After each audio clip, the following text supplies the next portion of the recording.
So I'm going to go ahead and introduce Devin Gaster, who is the co-founder and executive director of Men Creating Peace. He's worked for over 23 years to educate men about the devastating impacts of intimate partner violence.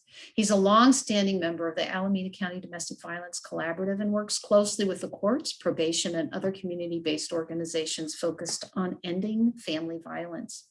Devin is a former convicted batterer who's been strongly committed to restorative justice and healing. He's a graduate and certified facilitator of the Man Alive Violence Prevention Program. Devin worked for 10 years in the San Francisco County jails, quote, resolved to stop the violence project, end quote, and he has also facilitated groups in San Quentin State Prison. He's facilitated violence prevention groups in San Francisco, Marin, Sacramento, and Yolo counties before starting Men Creating Peace in Alameda County in 2007. He's brought a couple of wonderful trainers with him today who will be providing content for you all. And he's going to talk a little bit about the pre-survey responses that you guys answered for us. So thank you, Devin. We're so appreciative of you being here with your team, and I'll let you take it away. And I'll be willing to monitor the chat so that if people have questions, I will log the questions, and then I know we have a time at the end of the training to address those. So take it away. Thanks. Great. Thank you very much, Beth. I appreciate it. And thank you. I want to thank Beth and Leah and the entire staff at First 5 Alameda for hosting this presentation and allowing us to share this information with you all. Thank you all for being here today also and taking the time out of your day to be on this important presentation. We wanted to just ask if any of you are willing to share your names in the chat and what you do or how you're involved in the work that you do in this community. If you'd like to do that, that would be something we really invite you to do. Appreciate the fact that people did do the pre-surveys and gives us a little better understanding of who's on this call and some of the folks that are working in this community. Also want to just focus on the fact that First 5 has these wonderful presentations throughout the year. And I've really benefited from attending many of their presentations throughout the years. So I want to encourage you all to continue to, be on their calls or to be on their mailing list for these presentations, informative presentations. So I want to begin by thanking also the folks that helped us get these community presentations off the ground at the BOSS, which is Building Opportunities for Self-Sufficiency, and the Oakland Department of Violence Prevention. They helped us with getting some funding to do a series of presentations throughout Oakland and Alameda County. And this is our 7th in a series of presentations that we've done. So I want to begin by just sharing a little bit about my program, Men Creating Peace, and what we do. We're a very unique program. We don't shame or judge the clients that come to our program. We work with men age 16 and up who have a difficulty with their violent or abusive behavior. We also work with men who struggle with their anger and how to express their anger. We have the classes broken into 3 specific sections. The first section is Stopping Your Abuse. We deal with anger and helping men to understand what happens cognitively and in their body around anger, and some strategies and solutions to deal with that anger that don't involve abusive behaviors. The other things that we deal with in the first stage is belief system change. We talk a lot about helping men to understand where they learned to use violent behavior or abusive behavior. We also talk about, we have a chapter on jealousy. We have a chapter on substance abuse. We also have a chapter on healthy parenting and also a chapter on family of origin. So those are just some of the things we cover in the first stage. The second stage of the program has to do with connecting with yourself, connecting with your true self or authentic self, where men learn more intimacy skills, self-soothing skills. They also learn how to negotiate boundaries, set clear boundaries. They learn to become better listeners and communicators. And they also learn a lot about emotional intelligence, how to communicate about their feelings and their emotions. And in the third and final stage of the program, we talk about Creating a fulfillment plan. What are you going to do now that you're getting towards the end of the program? How are you going to continue on your journey of interpersonal growth? And what are you going to do, to maintain healthy relationships in your life? We cover in this particular section chapters on forgiveness, codependency, and then also we have a section called Survivor Impact. We're a very unique program in which we bring survivors into our classes and our second and third stage classes and share their stories with the men to help the men in the program to build compassion and empathy for a survivor's experience. It's a very powerful part of our program and a very healing part of our program. It allows the men to ask questions and also for them to do a dialogue and talk about their own possible violence and their own victimization. Many of the men that we have worked with over the years have shared with us that they have also been victims of domestic violence in their young childhood or in their early adulthood. So it gives an opportunity for them to also share a little bit about themselves. So that's basically our program in a nutshell. We've also recently started an alumni program. So folks that have graduated from the program are able to still stay connected with other graduates of the program. This is a voluntary part of our program and it has just started this year. And we hope to continue to build on that program. As I said earlier, we've been doing these presentations throughout Oakland and Alameda County this spring, and the presentations, Community Allies and Healing, where we are inviting folks in the community to become aware of intimate partner violence, domestic violence, and how they can get involved with helping to stop it. We hope to increase and expand these presentations in the next year. And as Beth said, that was one of the things we've asked for our participants today to please fill out the survey, both our survey and First Five survey. It will help us with hopefully expanding the presentations in the coming year. We also have a short film in the presentation about our program. It expands a little bit more about Men Creating Peace. It's very short, but I just wanted to let you know that that's coming up. I'd like to introduce our two presenters today. It's my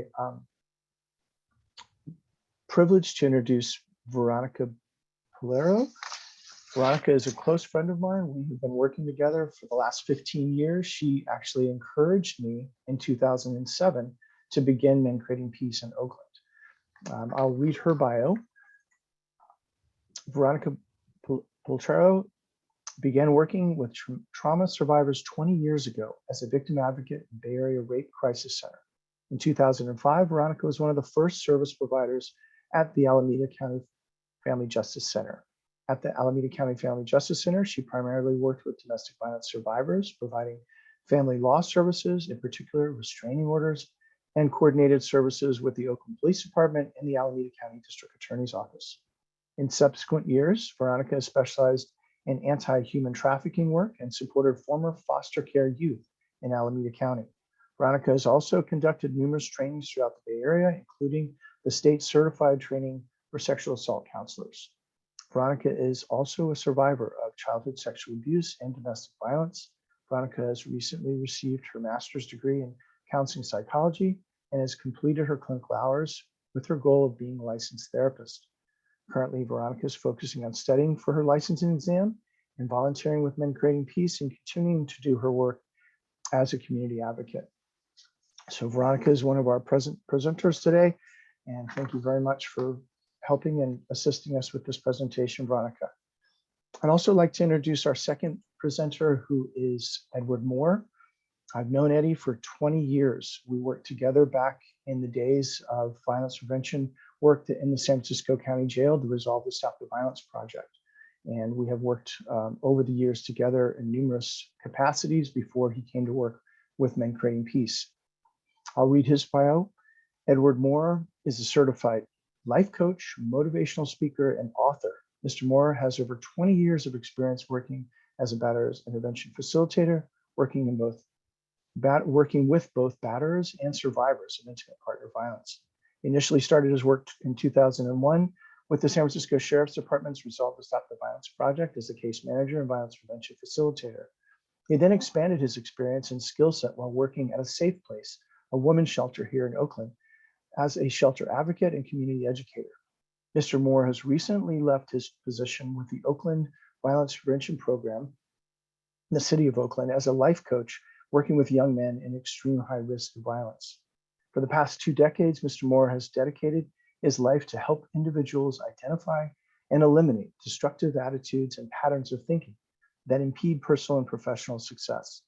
Mr. Moore's life's work has always centered around the teaching of creating positive change from within. He has made a concerted effort towards imparting these tools and skills needed to do so with youth and adults from all walks of life. So without further ado, I'll turn it over to our 2 presenters, Veronica and Eddie.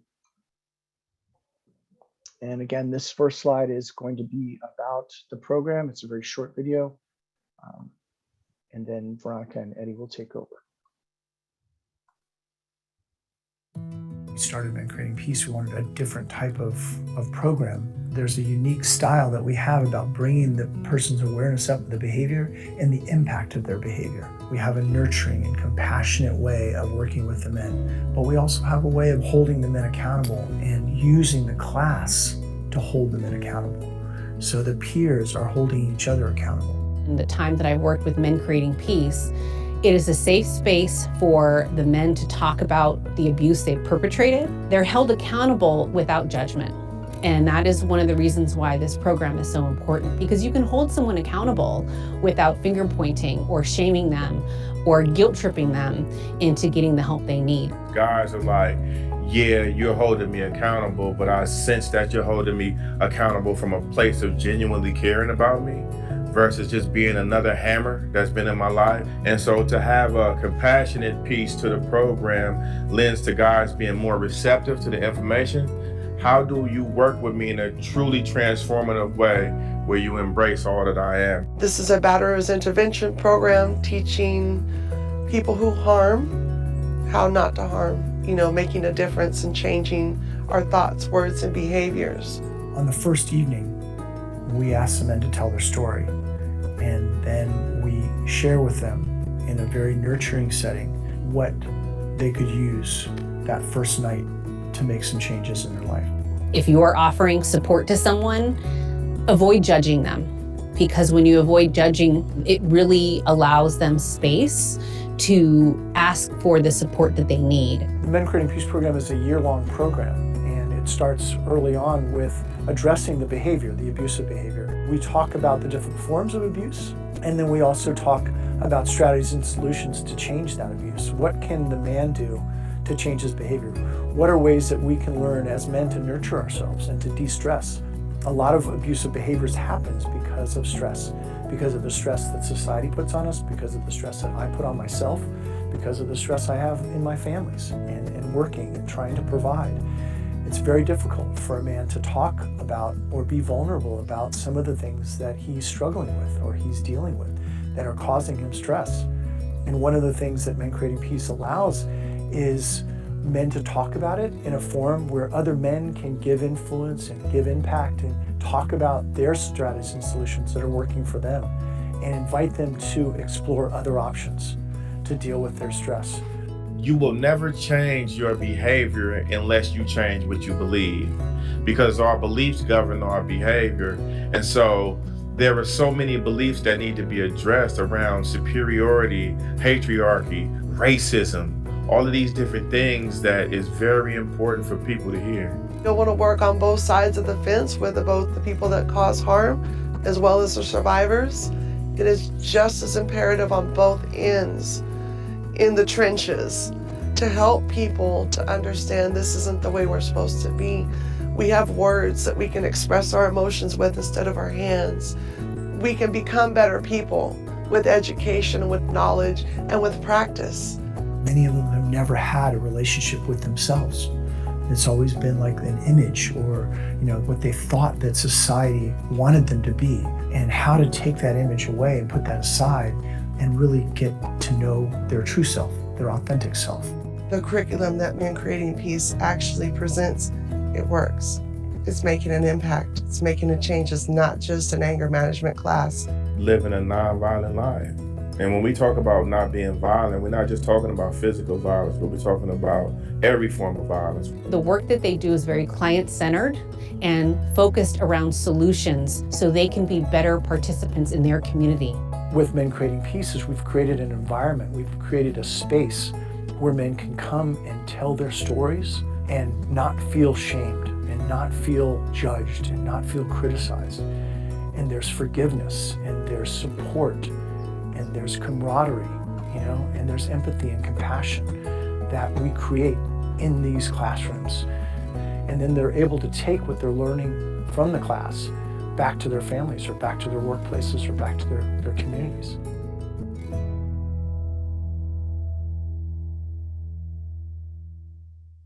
Okay, great. So I'm Veronica Palutro.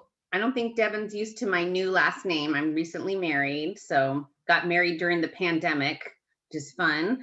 And so I wanted to review some of our learning objectives this morning, and always with Zoom, when I don't see people, it's always kind of hard to gauge. So I'm going to rely on Beth if there's things really coming up in the chat that are really coming up for people. I'm always okay with being interrupted if it's something that feels urgent. So as Devin said, I've been doing this work for about 20 years. And right now I'm just focusing on studying for the exam and volunteering and enjoying, being at home with my partner. And so today for our learning objectives, we are going to increase awareness, community awareness around IPV, review some of the different types of intimate partner violence and domestic violence. Sometimes we're going to use those words interchangeably. IPV is a newer term, and domestic violence is something that, a word that, because when I started in the movement, we still use that, term. The impact on the community. So what violence in the community looks like, and how it impacts all the different, folks in the community. Reviewing red flags for victims and people who cause harm, and how to become an ally in the community. And then we're going to look at some community resources. Good morning, everyone. I just want to start off by saying I see a lot of familiar faces in the audience, people that I've had the opportunity to do violence prevention work with over the last 2 decades. So it's good to see you all. Some of you I know, some of you I don't know, but hopefully we'll all know each other a little better by the end of this presentation. But again, my name is Edward Moore. I've been working in the violence prevention field for, 20 years. This year is my 20th year. And I've had the privilege to work with both survivors and batterers of violence. I'm currently one of the facilitators with Men Creating Peace, and extremely honored to share with you all today. And so really quickly, I want to talk about the definition of intimate partner violence. So the definition of intimate partner violence or domestic violence is a pattern of abusive behavior in any relationship that is used by one person to gain or maintain power and control over another person. It can be physical, it can be sexual, emotional, economic, and or psychological. Shortly, we will talk about all of the different forms of violence, but I just want to say that intimate partner violence or domestic violence, it can happen in same-sex relationships, heterosexual relationships, amongst a host of other relationships. And so we'll touch much more on what the different forms of violence actually look like in the upcoming slides. Okay, so I see somebody said in the chat that I would add the definition of spiritual violence. So we're actually going to cover that really quick. So I want to talk about the types of abusive or violent behaviors. And okay, that in the chat. I think it's Vina. This is a pretty exhaustive list, but there may be some other definitions. So if you know anything that's not added, feel free to add it into the chat, because we're always learning and evolving as we do this work. But really quickly, emotional violence is, we break it down with the acronym STEM. And a lot of people feel like emotional violence is just how I impact somebody emotionally through my violence. But as we teach the men how to stop their violence, we talk about a lot of different aspects of emotional violence. And so we have an acronym that we use, which is STEM, is space, time, energy, and materials. And we talk to men about how you could use all of those avenues to be emotionally violent to someone. In terms of verbal violence, we identify verbal violence in different sections. We talk about taunting, trivializing. Trivializing is actually, Dev, help me out with trivializing real quick. Insults, put downs, disparaging remarks about someone's appearance or their behavior, asking questions that are designed to put the other person on the defensive.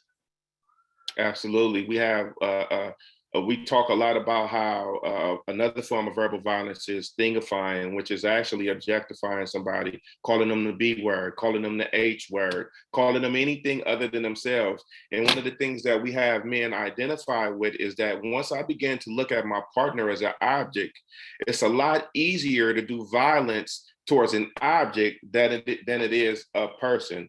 And so, of course, threats and things of that name fall under verbal violence as well. So when we talk about physical violence, there's actually two types of physical violence. There's physical violence that you can actually do to somebody, which slapping, hitting, choking, kicking, restraining, all of those things. And then there's physical violence that you can do around somebody as well. And physical violence around somebody is punching holes in the wall or knocking lamps over or kicking cars. And oftentimes, men look at that as a lesser form of violence, but we heighten their awareness around, if I punch in a hole in the wall, what is that? It's suggesting that you're next. And so those are the two different types of physical violence. Economic violence is any way that I use finances to gain control over my partner, not letting my partner work, controlling all of the finances, rationing money out, stopping my partner from going to school. Any way that I can use money as a tool to enforce dominance and control over my partner is an aspect of economic violence. Spiritual violence is to force my partner to abide by certain religious practices and laws, not allowing my partner to exercise their own religion, using religious texts to control my partner. The Bible says that we're not supposed to divorce. And so it's using spirituality and or religion to be manipulative towards my partner. Racial violence, we all know what racial violence is, and we've seen a lot of increase in racial violence. And so that's name calling, insults about race, ethnic background. We're all familiar with what racial violence is. So sexual violence is unwanted sexual advances, unwanted sex with my partner, making my partner do things that they're not comfortable with, bringing other individuals into our bedroom, things of that nature. And one of the things that we've really made men aware of is that even reckless eyeballing, anytime that I do anything that makes a person feel uncomfortable sexually, is a form of sexual violence. And lastly, we have psychological violence, which is gaslighting, guilt tripping, manipulating, anything that I can do to psychologically impact my partner, make my partner feel crazy, or make them feel guilt tripped in relation to the violence, making them feel like it's their fault. If you didn't do this, I wouldn't have did that. All of those things constitute the different forms of violence. So we're going to dive a little deeper into some economic violence and financial abuse. So we're going to go ahead and start this video, and then I'll talk more about it after.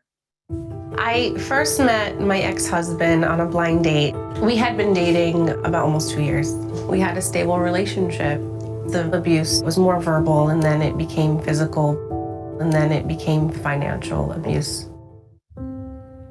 The darkest hour for me was when he was over top of me, pounding with his fist the floor. I screamed, and the children came in, and he didn't stop. I made a promise to God they would never witness that again. So I started the process of leaving him. It took me about 3 or 4 months to actually plan, and it took me about 4 times attempting to leave. I was unemployed. I did return back a couple of times because I knew I couldn't live on 14 cents in my ashtray. Once I got on assistance, I saved all the money that I was able to save. I was able to purchase a vehicle, and I said, okay, this is it. This vehicle is going to be my way out. Little by little, I would put important things like, documents that I didn't want to leave behind, I would put in that vehicle. Once I had the vehicle up and running, I had the courage to leave for good. I took a Purple Purse Moving Ahead curriculum through the Rhode Island Coalition Against Domestic Violence. I was able to learn what it means to actually be financially literate, and I enjoyed that curriculum so much that I had to share it with my community. I am happy to say that my credit for 6 months has increased significantly. I've reestablished enough to where in another 6 months, I'll be able to get, my first credit card and then eventually a house. So I'm thankful that the curriculum exists. I know that I can do it, and I know that there's hope for others to do it as well. What I would say to someone that's being emotionally, physically, financially abused is, you are not alone. You are not. You can do this.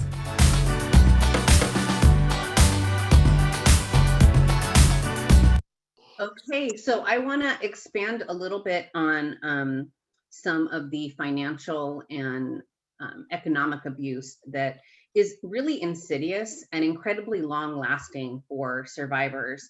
I can speak about, survivors that I worked with that they had no ability to get an apartment on their own. They hadn't worked for a long time because their abuser did not want them to work. All these variety of things that really make it very hard for someone to go and be on their own. And so there's this feeling of feeling stuck. Also she was saying in the video, they may be monitoring the bank account, or, they give them a certain allowance. So I wanted to talk a little bit of my own experience in terms of economic abuse. So I was married for about 15 years, and my ex-husband, and I did not know this until later, he had a very severe gambling problem. And because I started to really notice that things just weren't adding up anymore.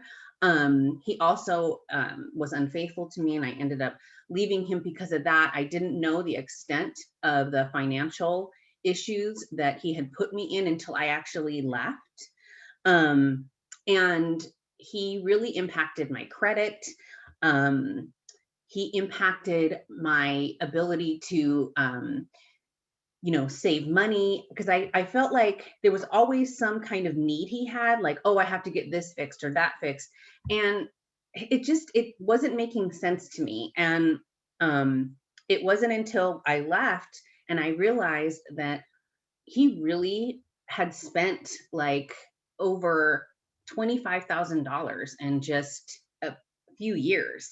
And I really just wanted to separate our finances and have everything gone. But I also felt very stuck because I had raised his 2 children from a previous relationship. So there was all this kind of, enmeshment. And so it took a while for me to kind of move past that. What finally gave me the opportunity to kind of really separate myself from him was, unfortunately, my aunt had passed away, and she left me a little small inheritance. And with that money, I gave him my very beloved, I had a Toyota truck that I loved, and it was my baby. And I gave it to him to get him out of my life. And I took my inheritance from my aunt. I went with my dad. I bought a car for myself, and I kind of closed everything off that I could, so he could no longer have any access to any of my finances anymore. And we finalized our divorce. And I'm still recovering from that. I'm still paying off debt from him. He left me with, I wasn't aware, but he wasn't paying our income taxes. I found that out later. And so these are things that I'm still kind of dealing with. And it has this long lasting effect that, you know, really affects a survivor's self-esteem. You feel stupid, you feel dumb. You know, how can I let this happen? And, you know, all this guilt and shame, and you really don't want to tell anyone what's happened. I want to mention there is a program at the Family Justice Center that does support survivors to kind of rebuild their financial situation, which I highly recommend. So if you have someone who needs some support rebuilding some of their finances and some tools to do that, definitely refer them to the Family Justice Center. Thank you. Yeah, just to touch on that, just to add just a bit to that. As I mentioned earlier, I worked at the shelter with survivors of intimate partner violence. And that was one of the main reasons why people stayed, and one of the main reasons why people went back. As you can imagine, if I'm a batterer in a situation and I want to be controlling towards you, I know that you will feel that you won't be able to make it without the proper resources. And so that's one of the ways that batterers control the situation to prevent you from leaving. And so while oftentimes we encourage people to leave and we talk about how much better it would be, we also have to take in realistically what their situation is like. And as you support them with a transition plan, understand that finances is going to be a really, really, really big piece. We're in the Bay Area, you all. We live in the Bay Area. And so you can imagine how challenging it is with a two income household, let alone thinking about leaving without the appropriate resources. So really quickly, I'm going to talk about the impacts of domestic violence, and I'm going to talk about some statistics, but even more so than these statistics, I want you all to really think about these numbers as actual people, right? Like I said, I've had the privilege of working in the shelter with families, moms and children, and really have had the opportunity to see the impact on people. So I really want, you know, because a lot of times we can get caught up at looking at numbers, but I really want you to look at these numbers as people. So as we talk about the impacts of intimate partner violence, the economic impacts, survivors lose over 8 million days of work each year, 32,000 full-time jobs. It costs the U.S. economy between 5.8 and 12.6 billion annually. Reporting domestic violence, only 25% of all physical assaults, 20% of all rapes, and 50% of all stalking perpetrated against females by their partners are reported to the police. For the larger number of the cases that do not get reported, on average, a woman will be assaulted by her partner. And this was a whopping number. I actually reached out to Devin this morning to confirm this, and he confirmed it. Partner 35 times before reporting it to the police. One of the trends that we saw at the domestic violence shelter here in Oakland is, on average, women usually experience DV episodes 5 to 7 times before actually leaving. And so, as you can imagine, there's great impact on the entire family, families being uprooted, moved to a shelter, schools being transferred, just having their whole lives uprooted, having to move to different cities sometimes to get away from their abusers. So there's a huge impact as it relates to domestic violence on our community. Hi, so wanted to talk a little bit about, and I think all of you who are probably doing the work have noticed this or seen this, there's been an increase in domestic violence since the beginning of the pandemic. You can dive deeper into some of the statistics here. I'm not going to read them. But you can imagine there's also been an increase in child abuse, in sex trafficking. I believe the last statistic I read on terms of sexual exploitation The emergency number for the nationwide went up like 123% or something crazy like that over the pandemic. So there's been a increase in abuse across different types of violence as well. And so in addition to that, when you have people who are, you are isolated, I know I'm a very social person, and even I have limited my, we've all had to limit who we reach out to and who we don't. And then you get fatigued by, asking for help or needing help or whatever the case may be. And so for a lot of survivors, this is a situation that's kind of the perfect storm for them, and can increase a lot of the violence. And in addition to that, people are not going to see whatever injuries they have or whatever consequences they may be experiencing due to the violence because we're shut in. So this is a very scary time for survivors of abuse in all different realms. Okay, so let's look at some of the Oakland demographics. So you can see here that there are a total of 435,224 citizens in the city of Oakland, according to the 2020 census. So you can look at some of these stats. You can go to the next slide. Okay, so when we look at the total number of victims or clients that have been served, it's 16,000. Go ahead. Did someone want to add something? Oh, okay, sorry. So you can look at some of the statistics here. Was there anything that kind of came up in the chat that anyone wants to add? I'll open it. Yeah, nothing at the moment. Okay. People are just kind of looking at these statistics, which are really very interesting. They're very startling and concerning, especially because, as the pandemic has gone on and the shutdown has gone on, different programs that were able to provide services are not providing the same kind of services. I know the Family Justice Center amazingly has remained open pretty much throughout the time. When I was calling them for survivors I was working with, someone always answered the phone, thank goodness. Okay, you can go to the next slide. Okay, so Eddie, I think that's you. It is. Really, I want to talk about who's most at risk in our community, or who's most likely to experience intimate partner violence.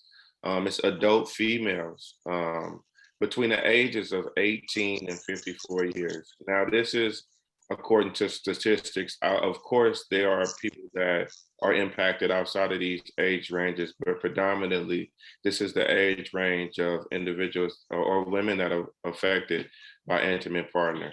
Now, I thought this was interesting. Of all ethnicities, African American women came up as most impacted by intimate partner violence. Really quickly, I'd like to ask you all in the chat, why do you think that is? Why do you think African American women are most impacted by intimate partner violence? But 41% of African American women experience physical violence by an intimate partner in their lifetime. Do you guys hear those statistics? That's almost half of African American women are impacted by domestic violence in their lifetime. In addition to that, American Indian and the Alaskan Native women, 4 out of 5 experience intimate partner violence. Pregnant women and postpartum women experience domestic violence at high rates. The LGBTQ and gender non-conforming residents, 44% of lesbian women and 61% of bisexual women experience intimate partner violence in their lifetime versus 35% of heterosexual women and 26% of gay men and 37% of bisexual men experience intimate partner violence in their lifetime compared to 29% of heterosexual men. Residents living in high poverty neighborhoods.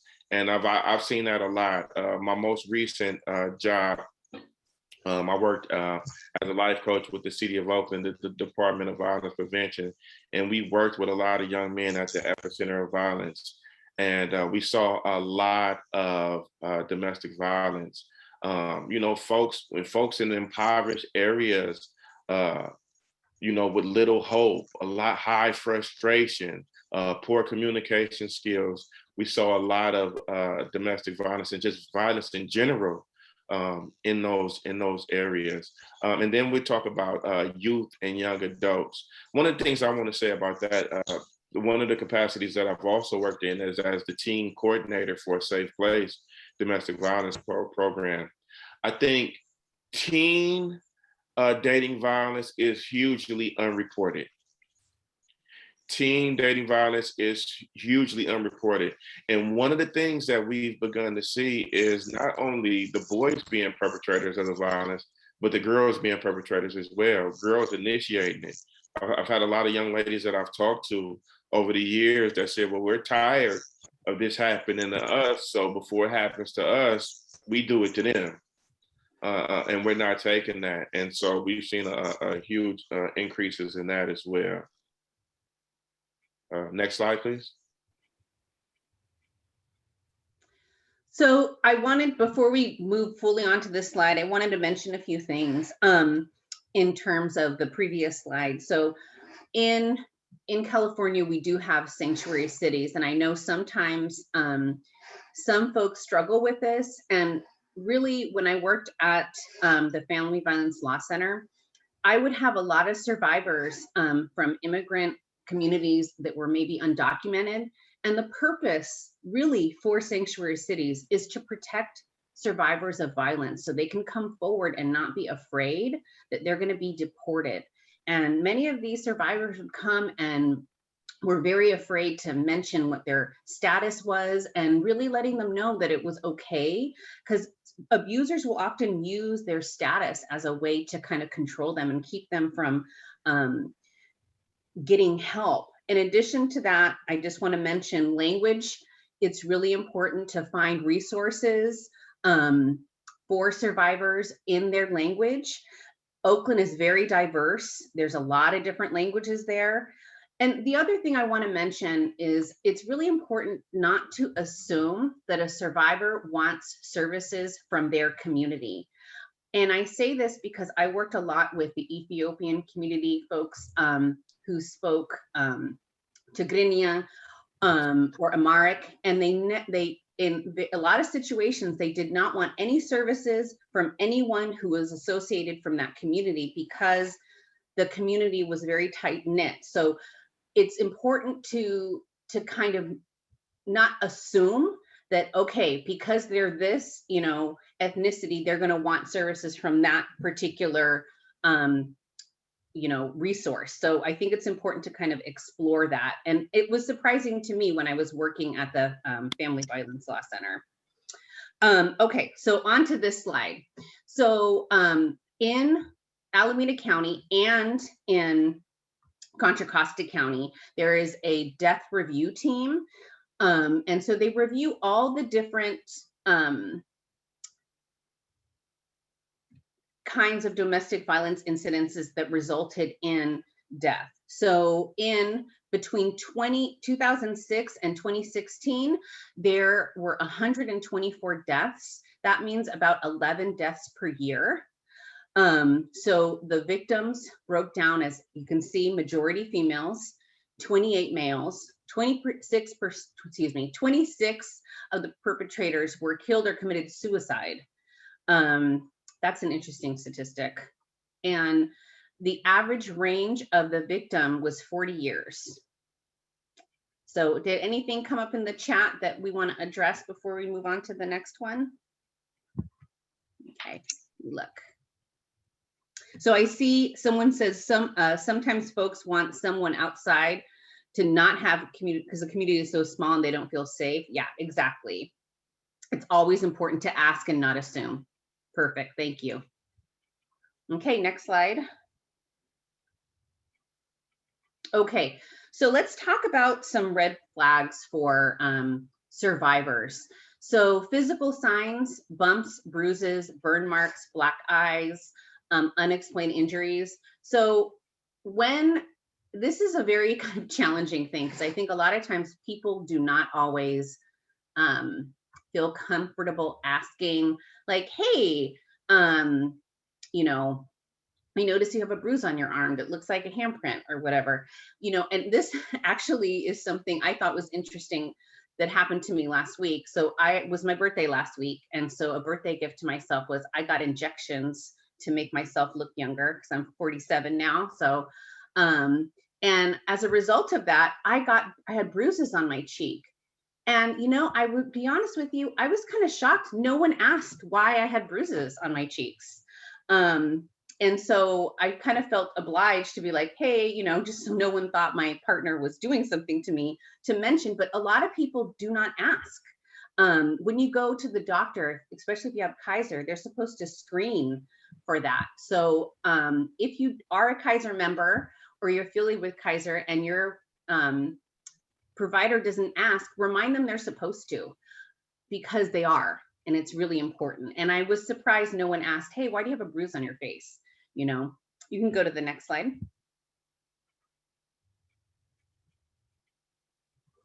Okay, so behaviors: missing a lot of work, and they may be missing work because they have injuries or other appointments. They're not showing up to maybe appointments with you.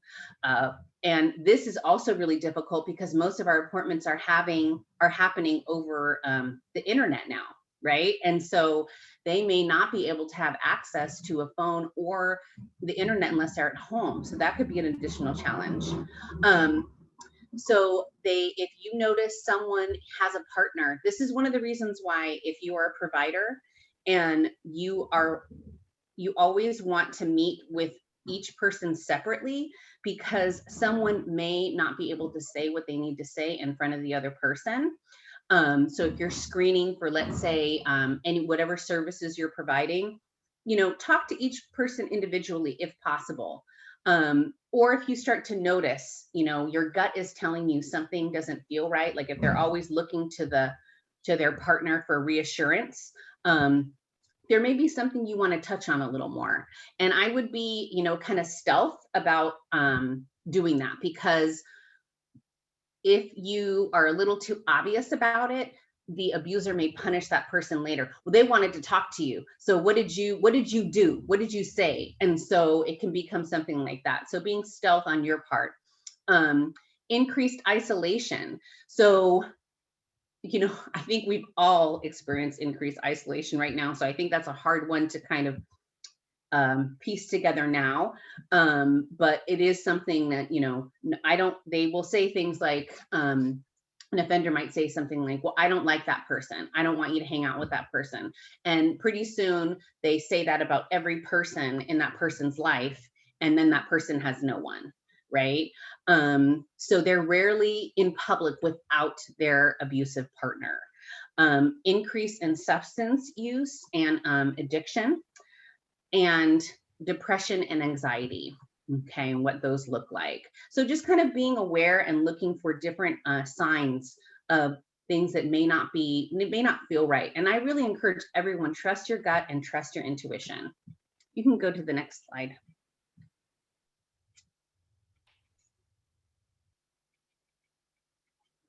Okay, so changes in demeanor. So wearing makeup or sunglasses, hypervigilant or jumpiness, kind of always looking over their shoulder, being very, hyper aware of, is that person around, changes in their physical appearance. So their hygiene may change significantly. Maybe they used to dress, more flamboyant, and now they're kind of like really, looks like they're not taking care of themselves. They ask you, please don't say anything about what I just told you. They become more secretive. And then they may refuse to answer certain questions about things. And they become very cautious when they speak around the abusive person. You can go to the next one. All righty. So at this point, we want to talk about red flags of people that may be actually causing the harm. So some of those uh, characteristics include frequent fighting, destroying property. I want to talk about some things that are not really on here. Um, well, I'll finish this and then I'll go to those things. So, destruction of property, verbal, emotional, and physical outbursts, intimidation, anger, hostility, and aggression. Just a person that has an air about themselves as if they always need to be in control. They always got to be the big man on campus. A lot of times want to be imitating a lot of machismo, macho. And how I got in this work early in my life when I was about 18, 19 years old. I was actually abusive in one of my relationships. And so I've done years of work to really unravel what has caused that and to look at the beliefs and patterns and what led to that. And one of the main things that really led to that is this idea, this notion of superiority and inferiority. I oftentimes ask people, do you want to know what causes domestic violence? And people are usually like, yeah. And it really stems down to, if I look at myself as a superior and I look at you as an inferior, then you always have to do things to support my image or notion of superiority in my own mind. And anytime you get outside of that, then I have to do some kind of act to put you back in that role that I've identified in my mind that you need to be in, so that I can maintain my role of superiority in my own mind. And so that mindset in and of itself lends a lot to the violence that's perpetrated. Next slide, please. Okay, so some other characteristics of people who may be causing harm: always having to be right. Inability to receive feedback is huge, right? People never want to receive feedback. They're never willing to look at their behavior. Oftentimes they blame other people. They make them responsible for their violence. One of the things that we do is we hold men accountable in our program. We let them know, regardless of what anybody else has done, anytime you become violent, you have made a decision to become violent, right? So we talk about people that's unwilling to apologize, must be in authority or being in charge in every situation, having to have the last word, always needing to call the shots, or having problems with other people in authority positions. I did a class last night, and we actually had a really in-depth conversation on jealousy and why oftentimes, a lot of times, men are jealous. And we did some great work last night. We actually got an opportunity to pull back some layers. And so through the work that we did last night, I was able to help the men identify that a lot of the jealousy comes from our own internal insecurities. And I was extremely happy to see them be transparent. We created a space for them to be really transparent and talk about those insecurities, as well as for them to take ownership of their own health. One of the things that I told them is when you make other people responsible for your insecurities, you need to come in a relationship already secure, because if you don't, you will always bleed on people who didn't cut you. And so your security is your responsibility versus that being projected onto your partner. So next slide, please. Okay, so before we jump right into this, there was something in the chat that reminded me. Someone had mentioned something about with teens or even adults that there can be multiple calls, text checking in, and issues if they don't respond. That is a really great point. I'm glad that you brought that up. And in addition to that, also in related to social media, so monitoring their social media, questioning them about who liked this, why did you friend that person, controlling kind of all aspects of their communication, monitoring their phone, checking their phone, holding on to their phone. Those are all things that would be a red flag. So Eddie, did you want me to talk first about allies and community healing? No, whatever you feel comfortable with. Sure. So I'm going to just jump right in. So do not judge. Okay. So when I was getting ready to leave an abusive relationship, and it was hard for me, and, you know, I was confiding in a friend, and she really did something that I do not recommend doing, which is giving me an ultimatum. She basically said, if you don't leave, I'm not going to be your friend. That is not helpful. It isolated me more and actually made me feel like I was more stuck. And I felt very judged and I felt very alone. And so that was, you know, giving people ultimatums. It can be tiring. I've been on the other end with friends and also doing this work. I had a survivor come to the Family Justice Center, and I did a restraining order for her 10 times. And, you know, a lot of the other staff was feeling like, oh my God, she's not going to do it again. She's not going to show up. But you know what? The 10th time she did, she came to court and she showed up and she got the restraining order. And imagine if I had been mean or judgy or impatient with her, she never would have gotten that support she needed.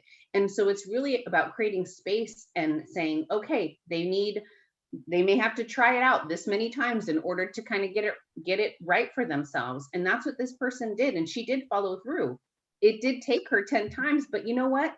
That's okay. That's how long it took. You know, I think not pressuring people, we already talked about that. I think understanding what some of the barriers are to leaving, you know, understanding like if someone has a pet, that could be a situation where they're not going to leave because they have a pet. They can't go to a shelter. And I think during the pandemic, a lot of the shelters weren't even taking new folks if they were open at all. So, and then on top of that, you know, if you have a dog, you know, you can't bring a dog to a shelter. So, you know, really being solution focused and trying to support them around coming up with solutions, and also understanding that they may not be able to leave when you want them to leave, right? You may see like, oh God, you know, this is happening, but safety planning with them, help them create a safety plan for them. So that could be, you know, maybe holding some money for them, making a copy of their ID for them or medical documents, or holding clothes or a bag at their house. You know, even I remember I was helping a survivor and she said, I'm going to put your name something different in my phone so he won't know that it's you, right? Those little things can make a big difference for someone. And also, you know, reflecting back to them, you know, I am afraid for you. This does feel really scary to me. You know, and knowing and acknowledging when things do feel scary, but not adding that judgment piece, right? Eddie, do you want to add some more? I think you hit the nail on the head. That's really important, right? Because sometimes we are well-intentioned, and the things that we do from a place of being well-intentioned actually cause more harm than good. And so, you know, it's about letting them be in the driver's seat. Again, one of the things that I work directly at this shelter with survivors, and oftentimes you don't know the reasons why people stay. They want to leave, but again, they may not have the resources. They may have never been on their own. And oftentimes it'll take 5 to 7 times before they actually leave. And so to know that, even because, listen, if I'm in a relationship and I'm being abused, I already have enough pressure on me. So to then add additional pressure to make me leave right now, you are not in my situation. And so you may not know what I'm experiencing. So it's really important to be empathetic, to listen, and to offer support. Support might just mean sitting with the person and just not saying a word. Support does not always look like telling the person exactly what they need to do. And so The safety planning process is extremely critical. It's extremely crucial because the opportunity for the violence to be heightened is greatest at the point when somebody is trying to leave. When an abuser is losing control over the person that they thought they had control over, they oftentimes get even more violent. And so the best thing that you can do is support a person through the process and ask them, what would help for you look like now, right? I think that would be a really important question to ask somebody. What would support look like for you right now? And if you offer something, offer it in a subtle way and be open to whatever the person has to say. But the most important thing is throughout that process to maintain being someone that is consistent in that person's life. And they know that no matter what they're going through, that they can call on you and you will help them sort it out and figure out their next steps. Eddie, can I come in for a second? Sure. So I want to also emphasize, folks, that helping the person that's causing the harm, getting them help is also a way to become an ally in community healing. If you recognize certain behaviors or you're witnessing or hearing or seeing certain things that are happening by someone who's causing harm or you suspect it's causing harm, it's an opportunity to talk to them. It's an opportunity to ask them questions. And it's also an opportunity to let them know that there's help available for them. And in our program, we take a lot of folks who are self-referred, meaning they're not involved in the criminal justice system. They're not being sent to us by CPS or any of the other agencies. They're coming self-referred. So we talk to a lot of survivors, and we also talk to a lot of folks who are questioning and debating whether or not this program is for them or whether or not they need help. I get probably 3 or 4 calls a week from men who are like, I don't know. I know I've got a problem with my anger. It's not really that bad. I haven't put hands on her, but I can feel myself getting worse. That's the opportunity for them to get help before the criminal justice system gets involved, before they lose their job, before they lose their housing, before they lose a relationship, to get that help. And we offer the first class in our program for free. So folks can just come and check it out. There's no obligation for them to join or no obligation for them to make any agreements or anything. They can just come and observe and see what it's about. And then if they have more questions, there's an opportunity for them to ask those questions in the class and hear from the men that are in the program about what they're learning and how they're changing in their lives. That to me is one of the most important things, is if someone who is causing harm or being abusive can hear from another man who's also been abusive and how they're getting help and how they're changing, it can be a dramatic influence in their process of change. I just wanted to add that in. Absolutely.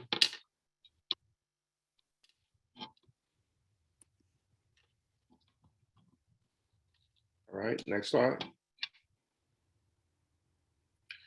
So how you can get in contact with us. This training, we only had 90 minutes. And so we kind of just only scratched the surface on some of this stuff. But to stay in contact with us and even to have additional conversations to go more in depth about how we could really support both survivors and perpetrators of violence, we encourage you to stay in contact with us. Our address is 360 Grand Avenue, number 76 in the beautiful city of Oakland, California. We can be contacted at area code 510-730-0184. Our website is mencreatingpeace.org. You can find us on social media at Facebook, Men Creating Peace. Instagram, we are Men Creating Peace, and Twitter as well. And so we would definitely love to stay in contact with you all to be able to support you however we may be able to support you. We have an amazing staff headed by Devin, who's our executive director. We have some great facilitators that have worked on both ends of the spectrum, both with survivors and perpetrators of violence. And so in any of your efforts that you have coming up, we would love to support you, ally with you, connect with you to continue to move this work forward. Yeah, I just want to mention that our 360 Grand Avenue is just a mailing address. So that's our business mailing address. We don't actually have an office there. But as Eddie said, we are open to any phone calls, emails, text messages, any way that we can help your agency or help you or help the community in answering questions or, being able to offer support or resources. One of the other things we offer in this training is a list of resources here in Oakland and in Alameda County for a wide variety of different needs. So that's also there. I believe, and that this is the Family Justice Center, Alameda County Family Justice Center, just some of the programs that they provide help with folks that are dealing with a wide variety of different familiar violence. It could be elder abuse, it could be sexual abuse, it could be child abuse. It doesn't always have to be domestic violence. We are one of the few programs that are a referral source by the Family Justice Center for our program for men to get help. And the resources, the links to the resources, I believe Leah's going to be able to put those in the chat, and also she's going to send those out at another time after this training. So you'll have more opportunity to look at those resources and reach out for help. I also want to just say that because of the pandemic, some of the resources on our 2 pages, some of the folks have gone out of business, some of the folks are no longer being able to take calls. So don't get discouraged if your first or second phone call is a problem getting through to somebody. Always be able to look at another resource, or you can contact me and I can try and help work that out. This is so great information. There are a couple of questions in the chat. One is about services for folks who don't speak English and their first language is Spanish. So that was one question. Another is how old is someone to be able to participate? And then are there fees for your programs? Wondering about that. Okay. Eddie, do you want me to take that? Go ahead. So for a person that's speaking a different language, we only offer our program in English. There are other programs in the Bay Area that offer Spanish-speaking programs. Unfortunately, those are the only 2 languages that I know of that provide services for folks that are causing harm. One of the things that I've experienced quite a bit is folks that speak Mandarin or Cantonese, and I refer them to the Asian mental health clinic, and sometimes they're able to get help with that there. We work with a lot of different men from the age of 16, and I think the oldest gentleman that I've worked with was 75 years old, and he went through the program and successfully graduated the program, and it was life-changing for him. And he had been with the same partner for many, many years, and he was able to heal his relationship by going through the program. So we'll work with anyone is age 16 and up. What was the other question, Beth? Let's see. Fees. Yes, something Yes. about fees. So we offer 2 scholarships a year for folks who are not able to pay their fees. The minimum fee is $25. And that would be for folks who may be on unemployment or have lost their job recently or just getting out of custody or struggling in some other way on a fixed income, like a disability income or something like that. We also offer a sliding scale for men who can afford to pay a little bit more based on their income, and we work with them on that. So that's how we work the fees. We will work with a man who's just recently gotten out of jail for a few weeks, sometimes up to a few months until they get their feet on the ground, and won't charge them anything until they're able to make some payments. That's great. That's great. Then there's one other question about if you'll take referrals from San Francisco community-based organizations, I guess. So yes, we will take referrals from anywhere in the Bay Area. We have Okay. folks from Sacramento, from San Mateo, from San Francisco, Marin County, Contra Costa County. We have them as far away as San Joaquin County. Awesome. Absolutely. Great. Well, this has just been a great session today. Appreciate all of the resources, and you're an amazing team of people. I really appreciate that. And there's the post-survey link that will help you guys with your data you need to submit to for your grant. And we thank everybody so much for participating in these surveys. They help us so much, and you can find all those resources in the links that we sent you. And everybody's saying thank you in the chat and appreciating you. And I'm sure we'll have you back, and we'll ask those of you that are with us to fill out our evaluation so we know what more you want, what other kinds of information you want to have. I know, Devin, that I think you've presented before to our Fathers Corps. I think you might even be part of it. Are you a father? Yes, I am a member of the Father Corps.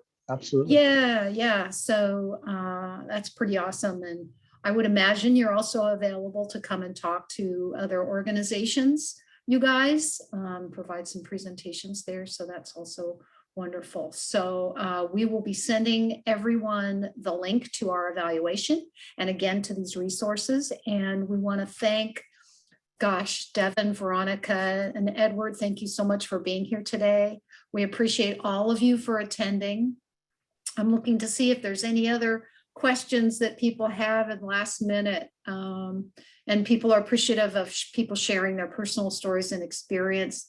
And that really makes a difference for people and supporting them. So yeah, if there's anybody on the call that has a burning question and wants to unmute and put that in there, or unmute and ask us, that's really fine too. We do have a few extra minutes.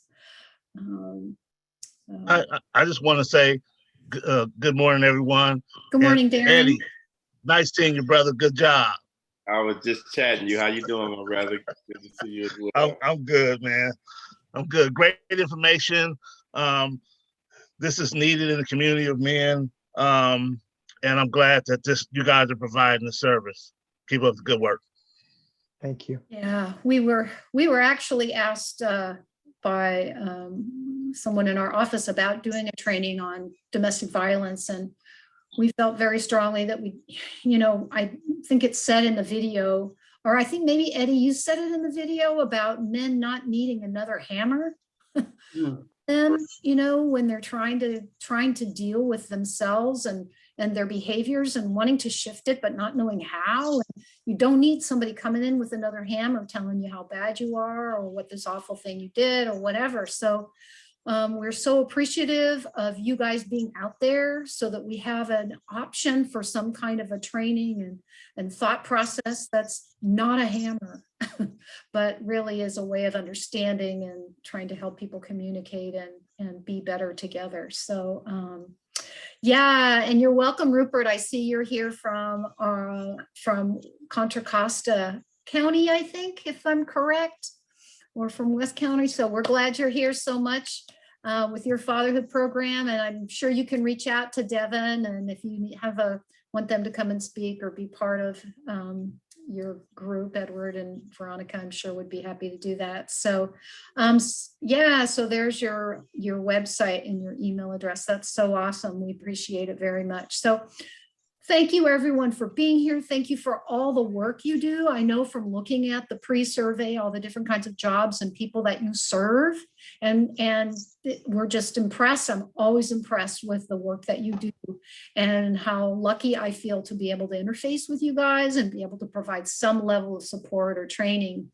So please be sure to fill out that evaluation so we can continue to provide these kinds of trainings for you. And it looks like that's all our questions for today. I want to thank everybody